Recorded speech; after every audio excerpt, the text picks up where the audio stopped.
Welcome to the Central Illinois Business Leaders Podcast, where business owners, thought leaders, and community champions from across Central Illinois come to share their story. The Central Illinois Business Leaders Podcast.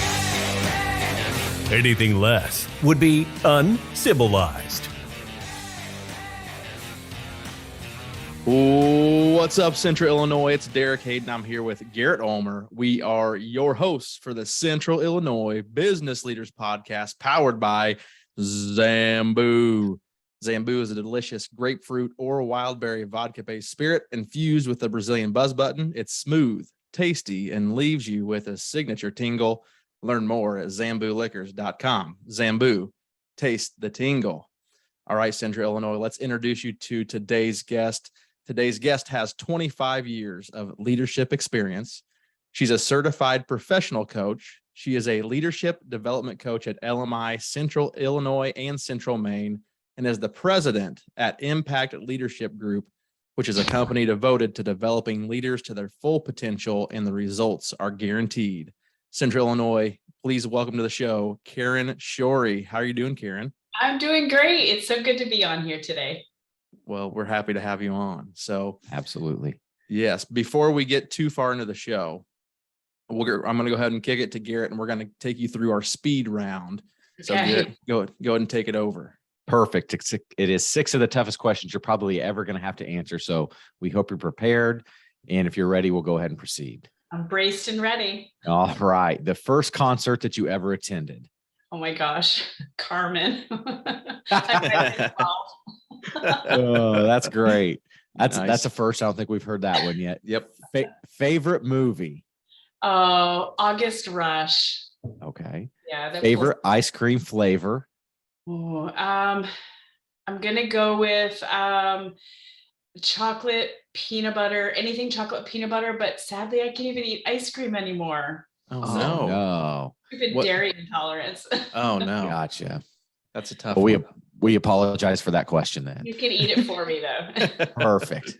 I'll take care of that. iPhone or Android? iPhone all the way. Right there with you. Favorite social media platform? I love LinkedIn. Yeah. Yeah. Right there with you. Yep. No drama. Last but not least, why Central Illinois? Oh my goodness. Central Illinois was a big pull for my husband and I, just because the culture, a lot of the people were very similar to how we were raised in Maine. And we love the climate because you have all 4 seasons, but none are too severe. Unlike Maine, that has a little more severity in the wintertime. Yeah. I believe it. What does the winter look like in Maine? I've never been to Maine. I've heard, of course, the leaves are the big thing in the fall. But what's a winter look like in Maine? Maine is one of those underrated states that really doesn't get a lot of attention, and it's a huge state. So it really depends on where you live. If you are on the coastal side, it's probably no different, and even in the southern tip, no different than Illinois. The northern part, it's a lot of snow. It's a lot for a very long time. Yep, that does not sound fun. So they measure in feet, not inches. Yeah, absolutely, yes. Yeah. I don't think I could take a whole lot of that. We here, us, I guess, Illinoisans, we do complain about the weather. You know what I mean? Like now it's about 100 degrees a day and, pretty humid as far as that goes. And, we would complain 6 weeks ago when it was 38 degrees out of nowhere in the spring. And now we're complaining because it's hot. So we're never happy, I guess you could say. Right. Oh, yeah. Well, it's one of the things that unites us is, Yeah, being able to withstand the 38-degree spring mornings, and then the next day it's 97. So Exactly. Yeah. Exactly. all right, Karen. So we mentioned in the intro here that you've got some leadership experience. Would you be able to give us a rundown of, where you started, how you got to where you are now, explain a little bit about your business and what you do? Yeah, absolutely. I've had several different leadership positions before I got into LMI, but it was really kind of a serendipitous moment, if I can use that word, of how I even got into LMI, which is Leadership Management International. We were living in Canada for a short time, and I was looking for a job, and a friend of a friend said, hey, my friend's looking for someone. Started working for this gentleman in a company called LMI Canada. And I was like, oh my gosh, this is what I've been designed to do.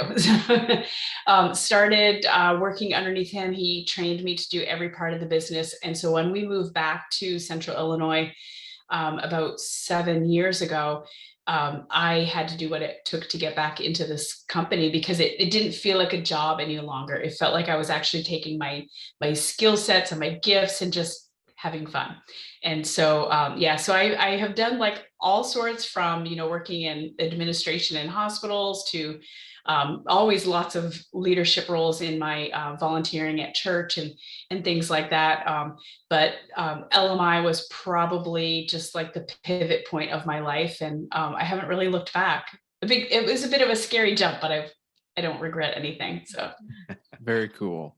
So LMI, would you be able to explain what exactly LMI is for our listeners as well? And for me, I have an idea, but I'd like to learn from a master. It's exactly what it is. LMI is it's a leadership-based company. The headquarters is in Waco, Texas, and they're in 80 different countries. So many language, I believe like 26, 27 different languages now. So they're really spread all over the world. And so what I love about them is that they're franchise-based, so I can get into it. And they allow me a ton of freedom in how I kind of like express what the business is going to look like, even how I name myself, which is really, really nice. And so we go in and we work with individuals and groups of leaders within companies or organizations. And we kind of take them through systematic programs that develop their leadership style, whether they're an emerging leader that's promoted because they were good at what they do and they don't quite know how to lead people, or maybe they've been there for a long time and have just never really honed some business principles. And so we work with them and track and measure everything we do and guarantee our results. So yeah. You said something there that makes a lot of sense. You see a lot of individuals, whether it's a sales-based organization, they're very good at a sales job. Mm-hmm. They produce at a very high level. They move into a management position to where maybe that's completely new, different to them, and do not know how to lead. So how do you find those individuals? Do you seek them out, or do they seek you, as far as being able to connect the dots? It's well, now it's a little bit of both. So when I started, I had 0 clients. So I saw everybody out. I looked at everybody, as a potential. But I'm very relational. I love making connections with people. And so by building those relationships, I learn about the individuals and or the company and what their needs are. And so that's kind of where, the conversations will go, finding out what the individual or the organization need is. Then I can go from there and say like, hey, what would it look like if we worked with you, or if nothing changes in your company? Sure. What's that going to look like in 6 months? Is that going to be a good thing or a bad thing? And so, kind of have those conversations and go from there. But I have had people that will come to me, which is nice. That's a compliment. It means I'm doing well. Sure. Based on what they've heard from other people or whatnot. But yeah, so it's a bit of a combination right now. Okay. Very nice. So as you were kind of talking through how you found, the leadership industry, you said you had a particular set of skills and gifts that you were able to utilize to, share your knowledge and your passion with others.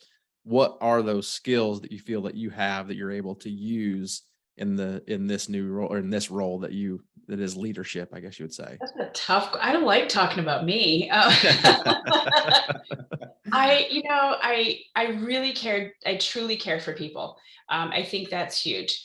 I feel like a gift that I do have is building trust with people and getting people to be comfortable enough to be real and honest, so that we can get to the root of the problem.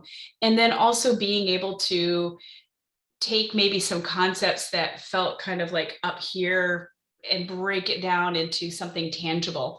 I feel like I'm really good at that. Like I'll have people come to me during a goal setting process, and they'll say, I want to be better at blank, or I want to be more confident at blank. And I can turn that around into a real tangible SMART goal. And so I think that's a skill set, and just, my true love for people, seeing that transformation process happening. I really feel like that really lines well with what I do. Awesome. Very cool. So how do you deliver? You mentioned, I think it was when we were off air before we started recording, that you have one of your bigger clients likes to do in-person trainings and be in person with you. How do you deliver some of these resources that you've developed? Is it all in person, or do you do virtual? Do you have courses? What are some of the opportunities that people have to learn from you? That's a great question. We have several different options. I do one-on-one coaching. So I have several like directors, executive directors of companies, people within different levels of leadership that I do one-on-one. A lot of the coaching that's one-on-one, we can just do via phone. A lot of times people feel more comfortable with the phone, or we do Zoom. There's no travel involved. And so that's kind of good for both parties. When I do my programs, I do a hybrid at this point, as well as some companies I'll just come in and do in person all the time. And so what we do is we go in for a couple of months for that specific program. We go in every 2 weeks for 2 hours. So we kind of space it out, allowing everybody to learn at a slower pace so they can apply what they're learning, because we don't really need to necessarily learn new product or new information. We need to learn how to apply what we already know. And so it's kind of what I do. I'm not bringing in anything that's like rocket science or like, whoa, never heard of that. It's just we're slowing things down so that people can learn to apply it. And I think that's what really makes the difference. Absolutely. Yeah. One thing, I had a question written down. Oh, so I'm looking at your website here, and you recently went through a pretty large rebranding process, from what I understand. I did. You're now called the Impact Leadership Group. Tell us about why you started that rebranding process, what some of your hurdles were or are, I guess, maybe you're still at the tail end of it, maybe, and how you overcame some of those issues and what your results have been. Yeah, so it's funny because I can help somebody take an intangible thought, and kind of bring it into something very tangible that they can see and chase and follow and make it a really clear goal for them. But then I personally struggle with that. So when we made the decision to move back to Maine, all of our families here, my youngest daughter was moving back east, and I did not want to be an empty nest with all my babies on the East Coast. So we knew that was coming, but I love my clients. I didn't want to leave my clients with nothing. So how do I juggle the two? And I thought, well, I could go with LMI Maine, but then I'm literally juggling two separate companies. And that was just, to me, sounded confusing. So I met a fantastic gentleman who also coaches, and he's a graphic designer. And he was able to somehow extract from my brain the thoughts that I had that I could not say out loud because I didn't know how to express them. And next thing we know, Impact Leadership Group. I was like, yes, that's it. That's part of my mission statement. That describes what I do and what I want to do. It's big enough that I can grow within it. I have 3 facilitators.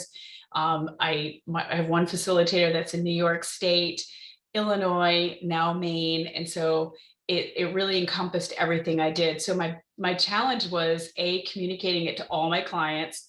I don't know if I've done that perfectly, but I've really done a good job trying. Marketing is probably my biggest challenge. But it's, explaining my why was something that I really tried to do. I think well, I guess time will tell if I did it well or not. So I'm sure it'll be great. Tell us a little bit about, and I know we don't want you to give any secret sauce or anything like that away, but, when a process starts of working with a business leader or the business in general, what are some things that you work on with them? Well, one of the first things that we do is we offer 2 different types of assessments. And based on whether I'm doing individual coaching or if we're going through a program, we determine which assessment. But the assessment is a tool that will maybe help us identify what are some gaps, what are the things that are holding somebody back, what are the things that are serving you, that type of thing.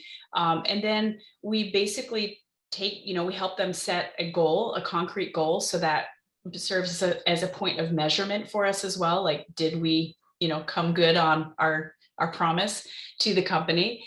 And so we use that, and also like what's within our programs. Like we have a time management program, which is great for people who feel like they're running around a hamster wheel all the time and they can't get off. We have programs for supervisors that really teach them the practical hands-on, like how to lead, how to motivate people. We have another program that's all about like creating that life balance for you, so that, at the end of the day, you're not depleted for going home to what is the most important thing for you. So helping people kind of find that balance. So those are some of the tools that we have that we use to identify like what are the gaps. And then because we check in with people so consistently and so frequently, we can kind of track their progress and whatnot. And that's kind of where my coaching skills come in place too, because I am facilitating programs, but I'm also a coach. So I look for those clues that, hey, someone's not engaged, the energy's off, this person's struggling, and, we work with them from there. Did that answer your question? Yeah, absolutely. Yes. Yeah. So you hit the exact program that I was hoping we could touch on a little bit, which is time management. Yeah. Which, I'm sure Garrett and I are not the only ones that have issues managing our time. We tend to come up with a lot of ideas, and then, 2 hours has gone by and we've not done anything. So when she mentioned earlier about the ideas that you like can't put together, I'm like, oh my gosh, she's describing a couple of individuals we know. So yeah. Exactly. I was like that. Yep. We've got a lot of squirrel moments that we tend to let rule our days, but hey, that's okay. That's part of our strengths, but time management. Yeah. So I got 2 questions on that, and one's probably an oddball question, but without giving away any of your like industry secrets, can you give like one concept within that program that may help our listeners get an idea of what the program looks like? Absolutely. And so time management, number one, is a misnomer, because you cannot manage time. It ticks. In fact, I just put a post on LinkedIn a couple of days ago. Time ticks no matter what you're doing. You could be playing Candy Crush or solving world peace. It's still going to tick the same speed. It doesn't stop. It doesn't go faster. You can't manage it. You can't bank it. We all have 86,400 seconds a day, and that's it. So what we do manage is what we do with our time. And so if I could give somebody one practical tip of how to make a difference in your day, is begin to sort your day with what's imperative and what's important, and everything else, you got to say no. And we don't know what's imperative until we know what's important. And so you have to find out what's important to you, what makes you guys need to be creative. That's an important part of your daily and, your work life. And so allowing time to be creative is a real good use of your time. Also connecting with someone who could channel some of that energy to help you get it funneled in the right direction would also benefit you. But I would say, like, understanding the difference between imperative and important. We often think everything is important, then nothing is. Mm-hmm. Great. Yep. That is quite true. And here's again, I find something that works a little bit, and then I have another squirrel moment. I go away from it. I had a nice little system going for about 2 weeks. When exactly what you said, Karen, I had like prioritized certain things in my calendar that like I had to get these done, because if I don't, I'm either going to miss an opportunity or someone's going to be upset at me. Well, sure enough, I was working awesome for 2 weeks. You get away from it, and I haven't gone back to it. And then I can't stay focused. And it's just like, oh my goodness. I'll help you. Yeah, exactly. Okay, there you go.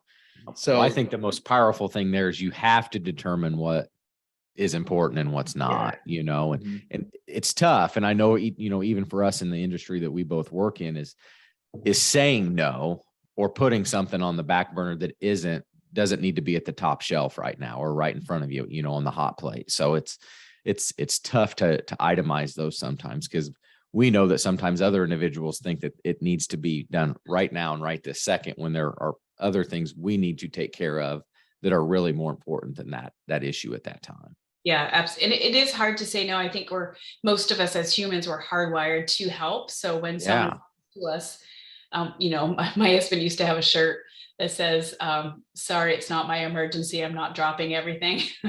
Yeah. Not really appropriate to wear out in public. Yeah. People think he's really hard. Yep. It's true, like It is true. you have to be willing to say no. And there's so many creative ways to say no. Like, I'd love to help you. Unfortunately, I have blah, blah, blah. Yeah. I can't remember the book that I'd read a couple of years ago, and it was talking about time management, and it was a leader of a company, and he got to where if they had meetings every day. And if it didn't fit into that meeting time, they used to bombard his office as a leader, and he got to telling him, he's like, you can't do this anymore. Yeah. And it only fits into this time. And he would, Karen, is this something that we need to discuss now, or can it fit in at 2:00 for our team meeting? Yeah. And he's like, it took 30 days or so to get it implemented, to get through everybody's head. But he goes, it was amazing how much just making that alteration changed their whole day in performance. Yeah. I'll give you another little free tip that for me, it was like, angels singing when I figured this one out.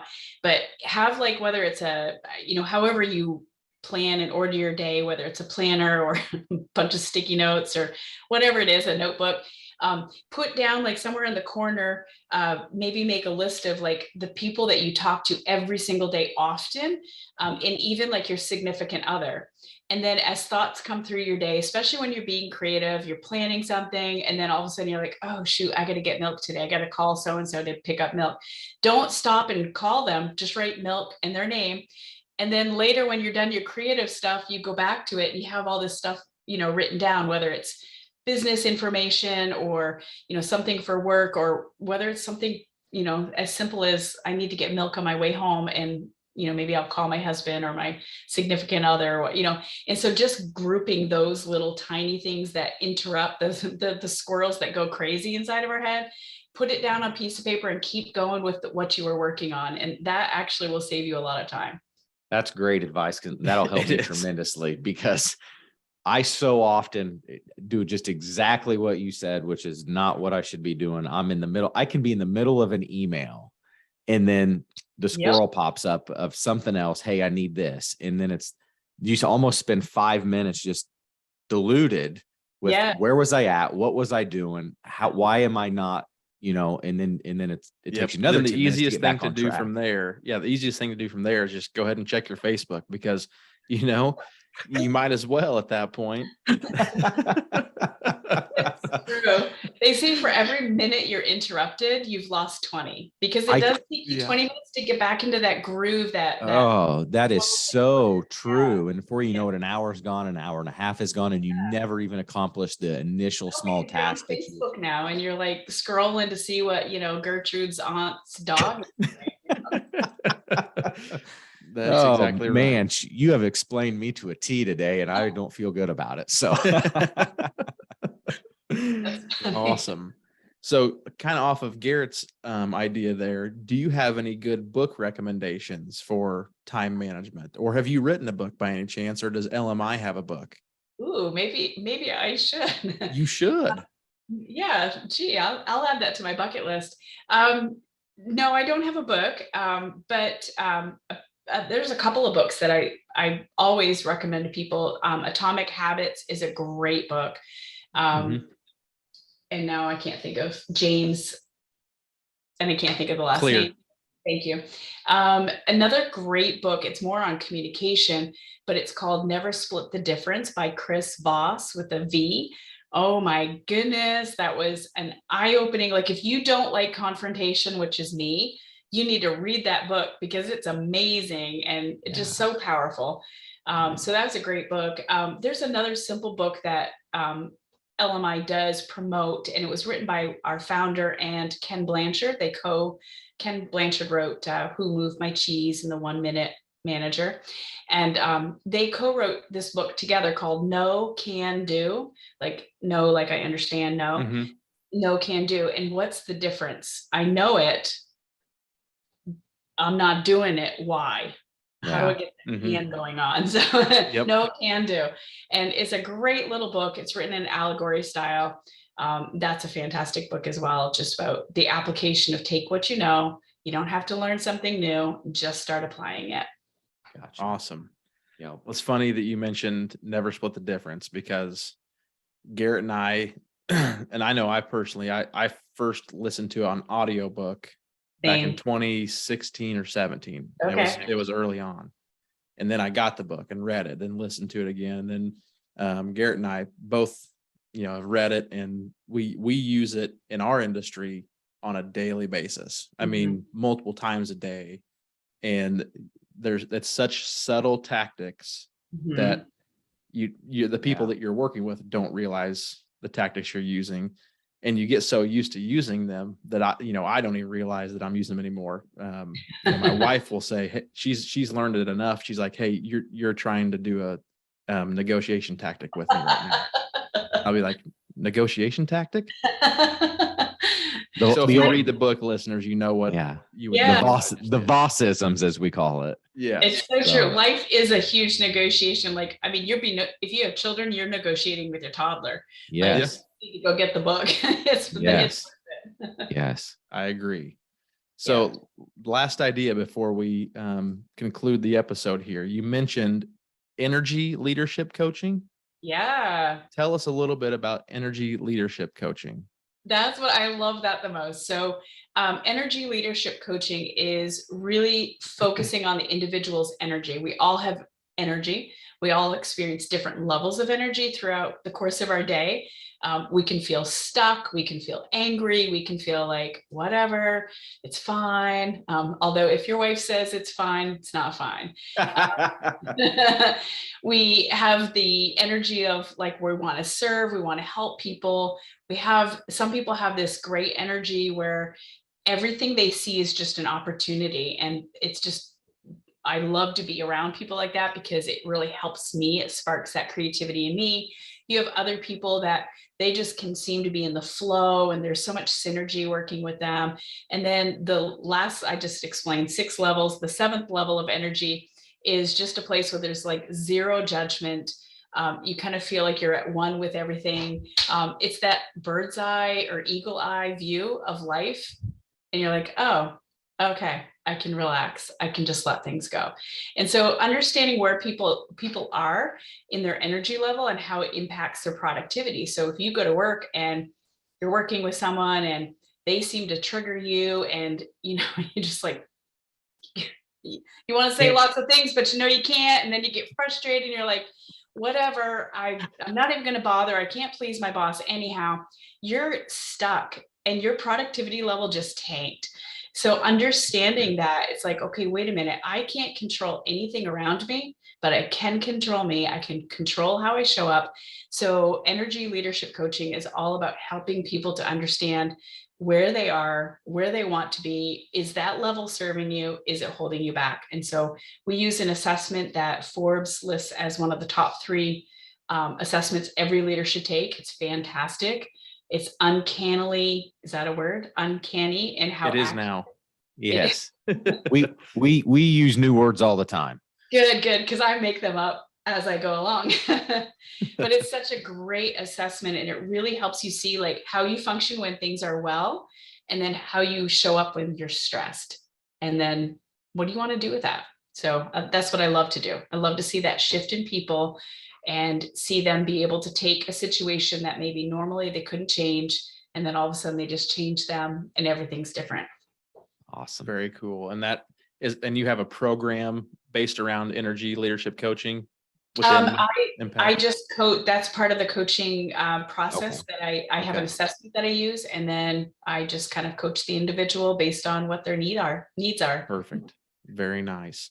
Awesome. Well, before we hop off here, Karen, I know that at least for me, that I found a few of these topics to be pretty interesting and would want to learn more if I was a listener.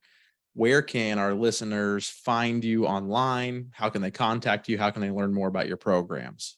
Okay, well, if you knew me in Central Illinois, my phone number is the same. I am not changing that.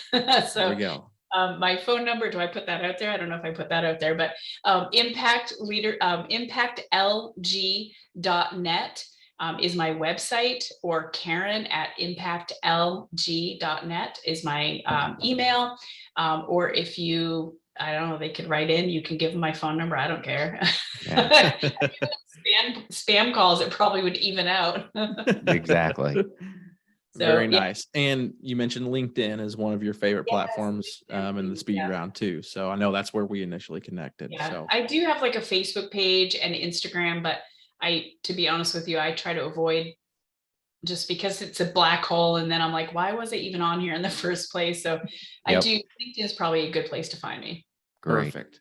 Awesome. Well, listeners, you can also find us on LinkedIn and Facebook, and you can engage with our guests there as well. And while you're listening to CIBL podcast on whatever platform you consume podcasts on, make sure you are subscribing and leaving us a review. It's greatly appreciated. Until next time, Karen, you have officially been civilized. Thanks for coming on the show. Thank you so much. Thank you so much. Have a great day. Thank you for listening to this episode of the Central Illinois Business Leaders Podcast. You can find us on Facebook at facebook.com/CIBL podcast. You can also follow us on LinkedIn. Don't forget to subscribe and leave us a review. It's the civilized thing to do.